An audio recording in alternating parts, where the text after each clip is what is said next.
Hey guys, Alex here, AG Automotive, and here today we've got the 2023 Toyota Fortuner, and this is the Crusade model in the red. So let's check it out.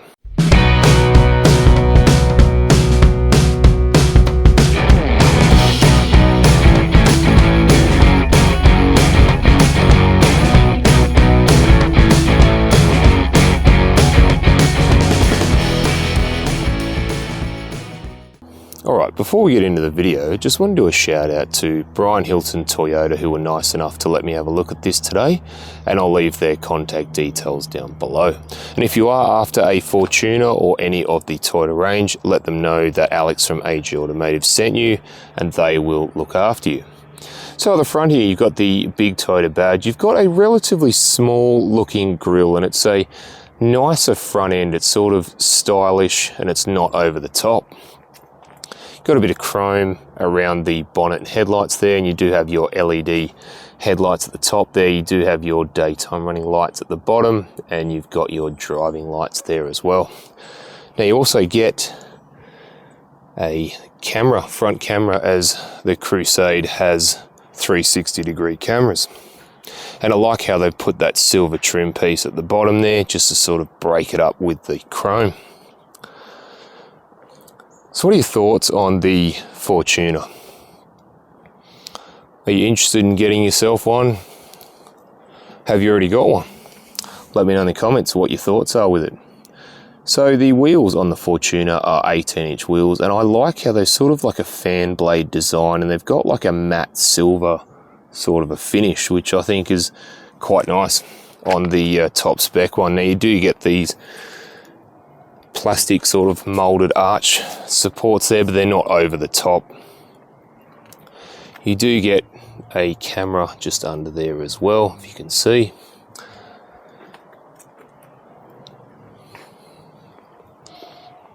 So we'll come around to the back there, and you've got Fortuner and the Toyota badge there. You have the Crusade written there, and then these nice wraparound LED tail lights as well.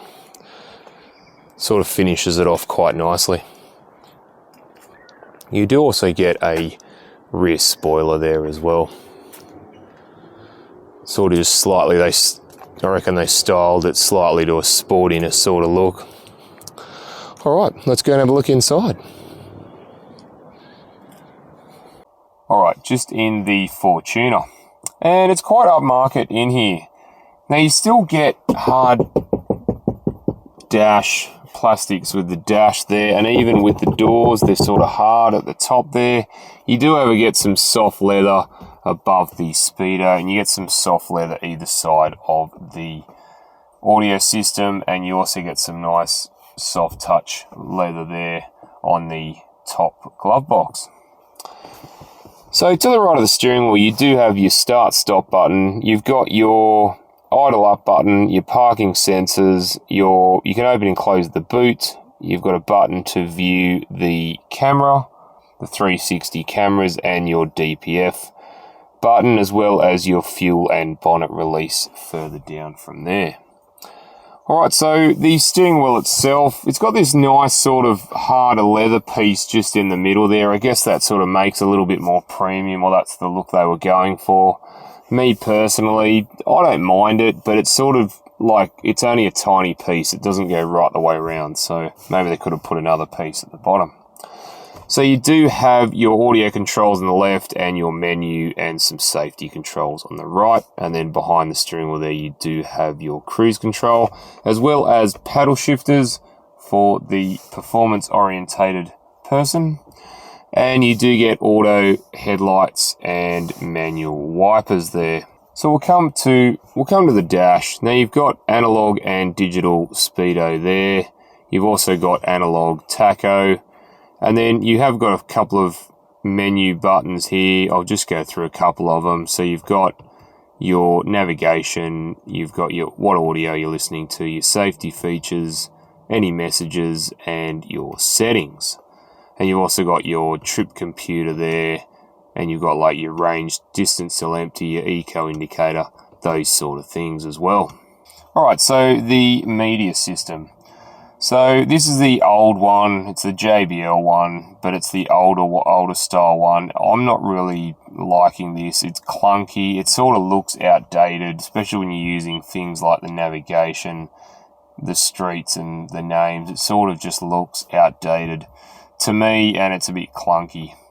So you do have audio controls there, AM, FM, digital radio, Bluetooth, Miracast. You've also got phone, you've got Bluetooth, Apple CarPlay and Android Auto as well. You've got the apps button there, information, and you've got a setup display. You do have the two knobs, the volume and the tuning knob, and you've got some shortcut buttons either side there as well.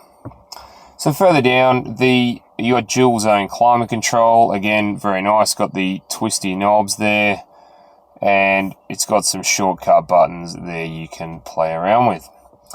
Now further down from there, you do have a 12-volt plug. You've got a USB slot. You do have seat heaters for the passenger and the driver. You do have downhill control, and then you've got your four-wheel drive selector. So in high 2, you can go high 4, and then you can go to low 4. And then further down, you do have this nice sort of trim piece here. Sort of like, I think they've gone with like a wood grain sort of look again. It's sort of plasticky. There is a spot for your phone further down there, and you do have twin cup holders in there. And then coming to the gear selector again, it's nice on top, nice and leathery. Now PRND, and you got your sport mode, and you can use the paddles as well. If I go into reverse there, you can see the lines do move. Now further back from there, you do have some drive mode selectors, Eco, Normal or Sport. And then behind there, you do have your traction control, and you can engage the rear locking diff. Now the armrest here is actually really comfortable. I love the white stitching as well. If I open that up, you do have a fair bit of space there as well, but there's no USBs or anything inside there. And you do get a real handbrake. Alright, so come over to the glove box. And I'll tell you, it is pretty spacious in the glove box there, and you don't just get one glove box in the Fortuner, but you do also get a second one above it. And again, that's got a reasonable amount of space as well. And you've got a nice bit of padding on the top there too. Alright, let's go and have a look in the back. Alright, just in the back of the Fortuner. Now, first impressions is, it's roomy back here. Now, I'm 6'1" or 185 centimeters, and if you have a look, I've got heaps of headroom in here. Also, knee room's really good. Leg room and foot room, again, is really nice as well. And this seat is set up for me. Now, you do have two ISOFIX spots there and two behind me. If we have a look at the armrest here, again, nice and soft. And you get two cup holders, which is a nice touch.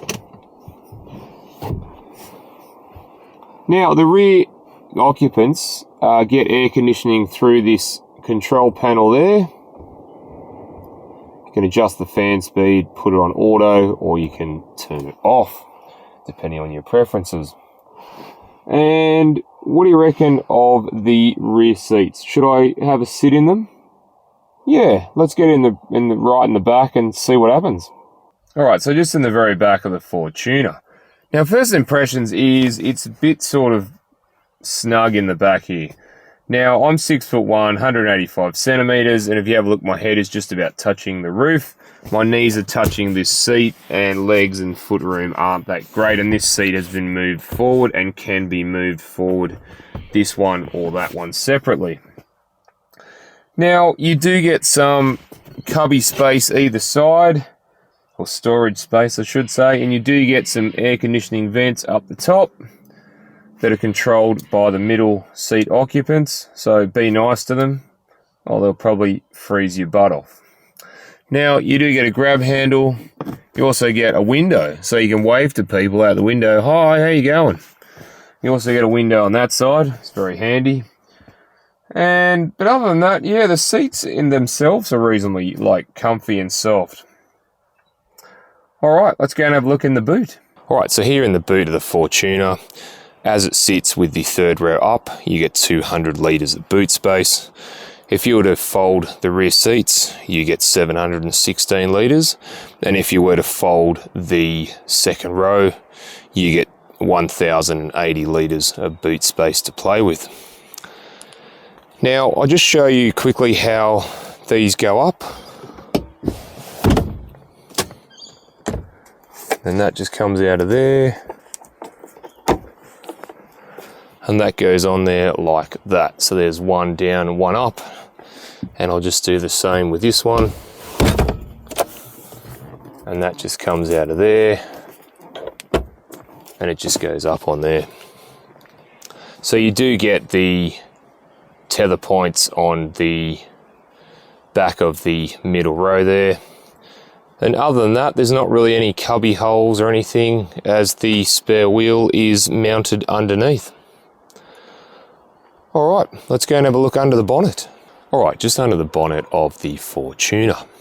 Now here we have a 2.8 litre turbo diesel 4-cylinder, and it produces 150 kilowatts of power and 500 newton meters of torque.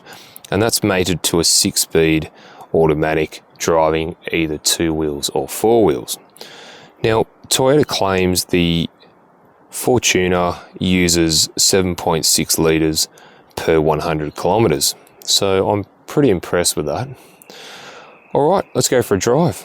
Alright, I'm just going for a drive in the Fortuner, so let's go.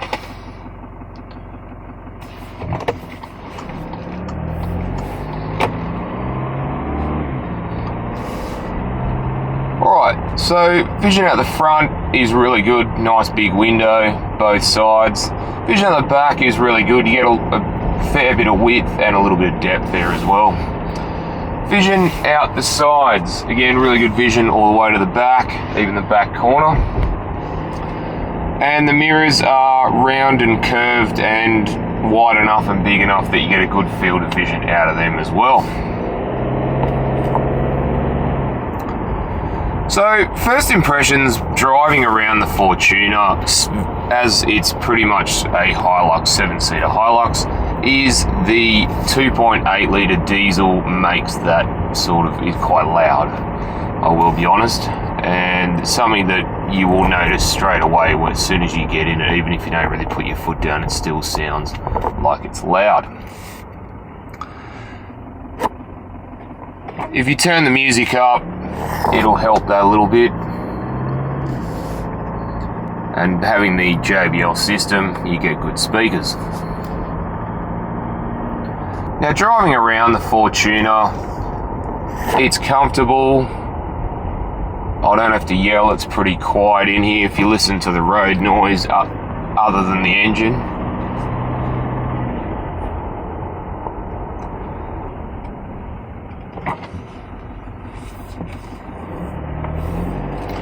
There was a possum just there.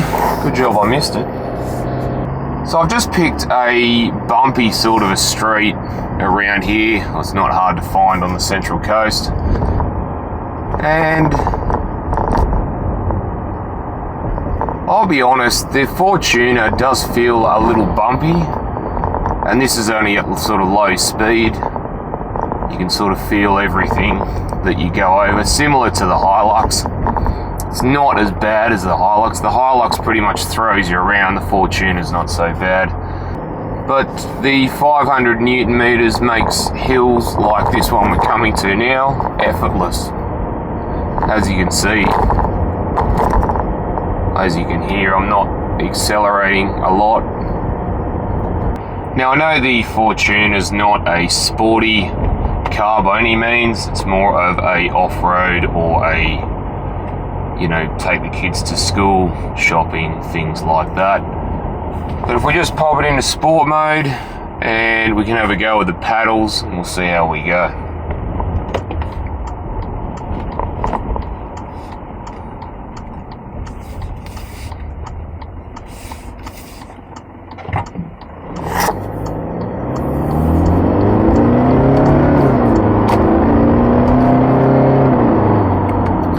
It actually takes off quite well for a a big four-wheel drive, it really does. It takes off, the 500 Newton meters gets it up and going.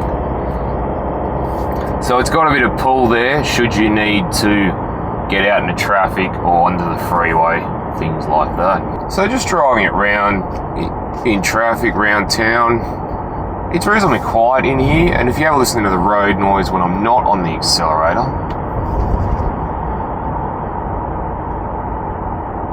it's actually not too bad in here.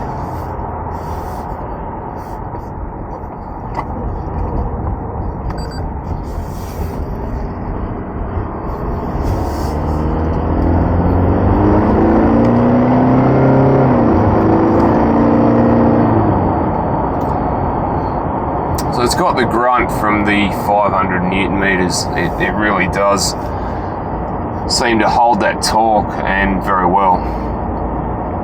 So I'm pretty impressed with the Fortuner, guys, but like I said, it's very much a Hilux, a 7-seater Hilux. Slightly less bumpy ride than the Hilux, but not by much. And it's still got, you know, the towing capacity, 3.1 tons. And it's got the 500 Newton meters, so it'll pull along very, very nicely. Alright guys, thanks for watching, and don't forget to like and subscribe, and I'll look forward to seeing you on the next one. Alright, thanks guys.